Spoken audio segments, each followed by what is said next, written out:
ವೀಕ್ಷಕರೇ, ಅನುದಿನ ಸುದ್ದಿ ಜಾಲ. ನಾನು ಅನನ್ಯ ಎಸ್ ಭಾರದ್ವಾಜ್. ಇಂದಿನ ವಿಶೇಷ ಸುದ್ದಿ ಪ್ರಸಾರ ವೀಕ್ಷಣೆಗೆ ಸ್ವಾಗತ. ಪಾಕ್ಗೆ ಅರಾಕ್ಚಿ. ಇರಾನ್ ಅಮೆರಿಕ ಮಾತುಕತೆ ನಿಗದಿಯಾಗಿಲ್ಲ ಎಂದ ವಿದೇಶಾಂಗ ಸಚಿವಾಲಯ. ವಿದೇಶಾಂಗ ಸಚಿವ ಅಬ್ಬಾಸ್ ಅರಾಕ್ಚಿ ನೇತೃತ್ವದ ಇರಾನ್ ನಿಯೋಗವು ಶುಕ್ರವಾರ ರಾತ್ರಿ ಇಸ್ಲಾಮಾಬಾದ್ಗೆ ಬಂದಿಳಿದಿದೆ. ಇರಾನ್ ಸರ್ಕಾರದ ವಕ್ತಾರ ಇಸ್ಮಾಯಿಲ್ ಬುಕಾಯ್ ಹಾಗೂ ಇತರರು ಈ ನಿಯೋಗದಲ್ಲಿದ್ದಾರೆ. ಅರಾಕ್ಚಿ ನೇತೃತ್ವದ ನಿಯೋಗವು ಇಸ್ಲಾಮಾಬಾದ್ಗೆ ಭೇಟಿ ನೀಡಿದೆ. ಆದರೆ ಅಮೆರಿಕದೊಂದಿಗೆ ಯಾವುದೇ ಮಾತುಕತೆಗಳು ನಿಗದಿಯಾಗಿಲ್ಲ ಎಂದು ಇರಾನ್ ವಿದೇಶಾಂಗ ಸಚಿವಾಲಯವು ಸ್ಪಷ್ಟಪಡಿಸಿದೆ. ಪ್ರಾದೇಶಿಕ ಶಾಂತಿಯನ್ನು ಉತ್ತೇಜಿಸುವ ಪ್ರಯತ್ನದ ಭಾಗವಾಗಿ ಪಾಕಿಸ್ತಾನದ ನಾಯಕರೊಂದಿಗೆ ಮಾತುಕತೆ ನಡೆಸಲು ಅಬ್ಬಾಸ್ ಅರಾಕ್ಚಿ ನೇತೃತ್ವದ ನಿಯೋಗವು ಇಸ್ಲಾಮಾಬಾದ್ಗೆ ಆಗಮಿಸಿದೆ ಎಂದು ಇರಾನ್ ವಿದೇಶಾಂಗ ಸಚಿವಾಲಯದ ವಕ್ತಾರ ಇಸ್ಮಾಯಿಲ್ ಬಕಾಯ್ ಹೇಳಿದ್ದಾರೆ. ಈ ಭೇಟಿಯ ಸಮಯದಲ್ಲಿ ಇರಾನ್ ಮತ್ತು ಅಮೆರಿಕ ನಡುವೆ ಯಾವುದೇ ನೇರ ಸಭೆಗಳು ನಡೆಯುವುದಿಲ್ಲ ಎಂದು ಅವರು ಸ್ಪಷ್ಟಪಡಿಸಿದ್ದಾರೆ. ನಾವು ಅಧಿಕೃತ ಭೇಟಿಗಾಗಿ ಪಾಕಿಸ್ತಾನದ ಇಸ್ಲಾಮಾಬಾದ್ಗೆ ಆಗಮಿಸಿದ್ದೇವೆ. ಅಮೆರಿಕ ಹೇರಿರುವ ಆಕ್ರಮಣಕಾರಿ ಯುದ್ಧವನ್ನು ಕೊನೆಗೊಳಿಸಲು ಮತ್ತು ನಮ್ಮ ಪ್ರದೇಶದಲ್ಲಿ ಶಾಂತಿಯನ್ನು ಮರುಸ್ಥಾಪಿಸಲು ಪಾಕಿಸ್ತಾನ ನಡೆಸುತ್ತಿರುವ ಮಧ್ಯಸ್ಥಿಕೆ ಪ್ರಯತ್ನಗಳಿಗೆ ಪೂರಕವಾಗಿ ವಿದೇಶಾಂಗ ಸಚಿವ ಅರಾಕ್ಚಿ ಅವರು ಪಾಕ್ ಉನ್ನತ ಮಟ್ಟದ ಅಧಿಕಾರಿಗಳನ್ನು ಭೇಟಿ ಮಾಡಲಿದ್ದಾರೆ ಎಂದು ಬಕಾಯ್ ಎಕ್ಸ್ನಲ್ಲಿ ಪೋಸ್ಟ್ ಮಾಡಿದ್ದಾರೆ. ಇರಾನ್ ಮತ್ತು ಅಮೆರಿಕ ನಡುವೆ ಯಾವುದೇ ಸಭೆ ನಿಗದಿಯಾಗಿಲ್ಲ, ನಮ್ಮ ಅಭಿಪ್ರಾಯಗಳನ್ನು ಪಾಕಿಸ್ತಾನಕ್ಕೆ ತಿಳಿಸಲಾಗುವುದು ಎಂದು ಅವರು ಹೇಳಿದ್ದಾರೆ. ರಾಘವ್ ಚಡ್ಡಾ ಸೇರಿ ಎಪಿಯ 7 ರಾಜ್ಯಸಭಾ ಸದಸ್ಯರು ಬಿಜೆಪಿಗೆ. ರಾಘವ್ ಚಡ್ಡಾ, ಸಂದೀಪ್ ಪಾಠಕ್, ಅಶೋಕ್ ಮಿತ್ತಲ್ ಸೇರಿ ಆಮ್ ಆದ್ಮಿ ಪಕ್ಷದ ಎಪಿ 7 ಮಂದಿ ರಾಜ್ಯಸಭಾ ಸದಸ್ಯರು ಪಕ್ಷ ತೊರೆದಿದ್ದು ಬಿಜೆಪಿ ಸೇರುವುದಾಗಿ ಘೋಷಿಸಿದ್ದಾರೆ. ತಾವಲ್ಲದೆ ಎಪಿಯ ಇನ್ನೂ 6 ಮಂದಿ ರಾಜ್ಯಸಭಾ ಸದಸ್ಯರು ಬಿಜೆಪಿಗೆ ಸೇರ್ಪಡೆಯಾಗಲಿದ್ದಾರೆ. ಈ ನಿರ್ಧಾರಕ್ಕೆ ಎಲ್ಲರೂ ಸಹಿ ಹಾಕಿ ಅದನ್ನು ರಾಜ್ಯಸಭೆ ಅಧ್ಯಕ್ಷರಿಗೆ ಕಳುಹಿಸಿದ್ದೇವೆ ಎಂದು ಚಡ್ಡಾ ಶುಕ್ರವಾರ ನವದೆಹಲಿಯಲ್ಲಿ ನಡೆದ ಸುದ್ದಿಗೋಷ್ಠಿಯಲ್ಲಿ ತಿಳಿಸಿದರು. ದೆಹಲಿ ಮಹಿಳಾ ಆಯೋಗದ ಮಾಜಿ ಅಧ್ಯಕ್ಷೆ ಸ್ವಾತಿ ಮಾಲಿವಾಲ್, ಮಾಜಿ ಕ್ರಿಕೆಟಿಗ ಹರಭಜನ್ ಸಿಂಗ್, ರಾಜಿಂದರ್ ಗುಪ್ತಾ ಮತ್ತು ವಿಕ್ರಮ್ ಸಾನಿ ಕೂಡ ಎಪಿ ತೊರೆದಿದ್ದಾರೆ. ಎಪಿಗಾಗಿ ಬದುಕಿನ 15 ವರ್ಷಗಳನ್ನು ಮೀಸಲಿಟ್ಟಿದ್ದೆ. ಆದರೆ ಈಗ ಎಪಿ ಪ್ರಾಮಾಣಿಕ ರಾಜಕಾರಣದಿಂದ ಹಿಂದೆ ಸರಿದಿದೆ. ನಾನು ತಪ್ಪಾದ ಪಕ್ಷದಲ್ಲಿದ್ದ ಸರಿಯಾದ ವ್ಯಕ್ತಿ, ಈಗ ಈ ಪಕ್ಷದಿಂದ ದೂರ ಸರಿಯುತ್ತಿದ್ದು ಜನರ ಹತ್ತಿರಕ್ಕೆ ಹೋಗುತ್ತಿದ್ದೇನೆ ಎಂದು ಚಡ್ಡಾ ಹೇಳಿದ್ದಾರೆ. ಬಿಜೆಪಿ ಮತ್ತು ಪ್ರಧಾನಿ ನರೇಂದ್ರ ಮೋದಿ ವಿರುದ್ಧದ ಮೃದು ಧೋರಣೆಯಿಂದಾಗಿ ಸ್ವಪಕ್ಷದವರಿಂದಲೇ ಚಡ್ಡಾ ಟೀಕೆಗೆ ಗುರಿಯಾಗಿದ್ದರು. ರಾಜ್ಯಸಭೆಯಲ್ಲಿ ಪಕ್ಷದ ಉಪನಾಯಕ ಹುದ್ದೆಯಿಂದ ಚಡ್ಡಾ ಅವರನ್ನು ಏಪ್ರಿಲ್ 2 ರಂದು ವಜಾಗೊಳಿಸಿದ್ದ ಕೇಜ್ರಿವಾಲ್ ಈ ಜವಾಬ್ದಾರಿಯನ್ನು ಮಿತ್ತಲ್ಗೆ ವಹಿಸಿದ್ದರು. ಬಿಜೆಪಿಯು ಚಡ್ಡಾ ಅವರಿಗೆ ಕೇಂದ್ರ ಸಚಿವ ಸ್ಥಾನ ನೀಡಬಹುದು ಎಂಬ ಚರ್ಚೆಗಳು ಮುನ್ನೆಲೆಗೆ ಬಂದಿವೆ. और जैसा कि मैंने कहा 2/3 से ज्यादा सांसद मैं आपको इसकी पूरी सूची अभी उपलब्ध करा देंगे. इसमें से तीन लोग तो आपके सामने बैठे हैं. इसके अतिरिक्त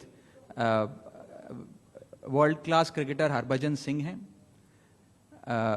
राजेंद्र गुप्ता जी हैं, विक्रम साहनी जी हैं, स्वाति मालीवाल जी हैं और हम 3 तो आपके सामने बैठे ही हैं, अशोक जी, संदीप जी और मैं. ಮಣಿಪುರದಲ್ಲಿ ಮತ್ತೆ ಉದ್ವಿಗ್ನತೆಯ ಭುಗಿಲು. 2 ಗುಂಡಿನ ದಾಳಿಯಲ್ಲಿ 3 ಮಂದಿ ಸಾವು. ಮಣಿಪುರದ ಉಖ್ರುಲ್ ಜಿಲ್ಲೆಯಲ್ಲಿ ಶುಕ್ರವಾರ 2 ಪ್ರತ್ಯೇಕ ಗುಂಡಿನ ಚಕಮಕಿಯಲ್ಲಿ ಕನಿಷ್ಠ 3 ಸಾವನ್ನಪ್ಪಿದ್ದು ಮತ್ತೆ ಉದ್ವಿಗ್ನತೆ ಭುಗಿಲೆದ್ದಿದೆ. ಪೊಲೀಸರ ಪ್ರಕಾರ ಉಖ್ರುಲ್ ಜಿಲ್ಲೆಯ ಸಿನಾಕೈತೈ ಗ್ರಾಮದ ಬಳಿ ಶುಕ್ರವಾರ ಮುಂಜಾನೆ ತಂಗ್ಕುಲ್ ನಾಗ ಮತ್ತು ಕುಕಿ ಸಮುದಾಯದ ಶಸ್ತ್ರಸಜ್ಜಿತ ವ್ಯಕ್ತಿಗಳ ನಡುವೆ ಗುಂಡಿನ ಚಕಮಕಿ ನಡೆದಿದೆ. ಗುಂಡಿನ ಚಕಮಕಿಯಲ್ಲಿ ಕಾಮ್ಜಾಂಗ್ ಜಿಲ್ಲೆಯ ಚಾಟ್ರಿಕ್ ಕುಲ್ಲೆನ್ ಗ್ರಾಮದ ನಿವಾಸಿ ಹೊರ್ಶೋಕ್ಮಿ ಜಮಾಂಗ್ 29 ವರ್ಷ ಎಂದು ಗುರುತಿಸಲಾದ ತಂಗ್ಕುಲ್ ವ್ಯಕ್ತಿ ಸಾವನ್ನಪ್ಪಿದ್ದಾನೆ. ಸ್ಥಳೀಯ ಮೂಲಗಳ ಪ್ರಕಾರ ಸಿನಾಕೈತೈಯಲ್ಲಿ 3 ನಾಗರಿಕರು ಸಹ ಗಾಯಗೊಂಡಿದ್ದಾರೆ. ಉಖ್ರುಲ್ನ ಮುಲ್ಲಂ ಗ್ರಾಮದಲ್ಲಿ ಮತ್ತೊಂದು ಗುಂಡಿನ ಚಕಮಕಿ ನಡೆದಿದೆ ಎಂದು ಪೊಲೀಸರು ತಿಳಿಸಿದ್ದಾರೆ.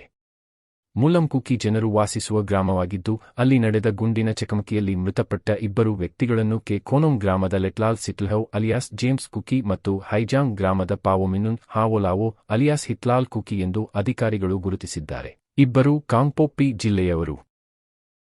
ಸಿನಾಕೈತೈ ಘಟನೆಯ ಬಗ್ಗೆ ನಾಗಾ ಸಂಘಟನೆಯಾದ ತಂಗ್ಕುಲ್ ನಾಗಾಲಾಂಗ್ ಟಿಎನ್ಎಲ್ ಆರೋಪಿಸಿದೆ.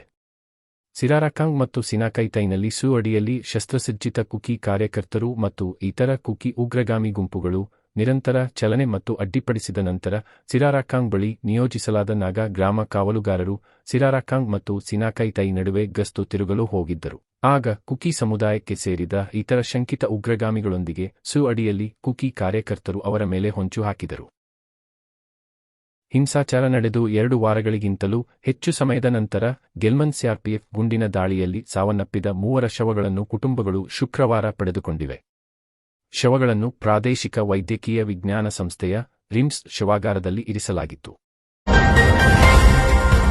ಸಿಇಟಿ ಪರೀಕ್ಷಾ ಕೇಂದ್ರದಲ್ಲಿ ಜನಿವಾರ ತೆಗೆಸಿದ ಪ್ರಕರಣದಲ್ಲಿ ಸಿಬ್ಬಂದಿ ವಿರುದ್ಧ ಕಠಿಣ ಕ್ರಮ.